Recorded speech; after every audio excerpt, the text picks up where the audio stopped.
2026 সালের হজ প্যাকেজ ঘোষণা করেছে ধর্ম বিষয়ক মন্ত্রণালয়। এবছর সরকারি মাধ্যমে হজ প্যাকেজ 1, হজ প্যাকেজ 2 ও হজ প্যাকেজ 3 শিরোনামে 3টি প্যাকেজ ঘোষণা করা হয়েছে। 2026 সালে হজ যাত্রী প্রতি বিমান ভাড়া কমানো হয়েছে 12,990 টাকা।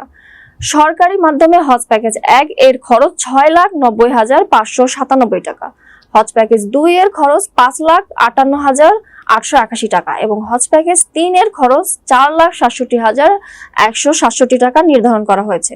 বিস্তারিত ডেস্ক রিপোর্টে। বিকালে সচিবালয় ধর্ম বিষয়ক মন্ত্রণালয়ের সম্মেলন কক্ষে ধর্ম উপদেষ্টা doctor AFM Khalid Hossain press briefing এ হজ প্যাকেজ ও গাইডলাইন 2026 ঘোষণা করেন।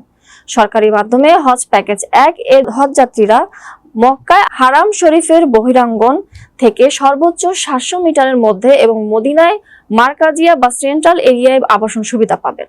এছাড়া এই প্যাকেজে হজ যাত্রীদের জন্য অ্যাটাচড বাথরুম সহ এক রুমে সর্বোচ্চ 5 জনের আবাসনের ব্যবস্থা থাকবে। মিনায় তাদের তাঁবুর অবস্থান হবে জোন 2-তে এবং মিনা আরাফায় ডি+ ক্যাটাগরির সার্ভিস সহ মুআল্লিম কর্তৃক খাবার সরবরাহ করা হবে।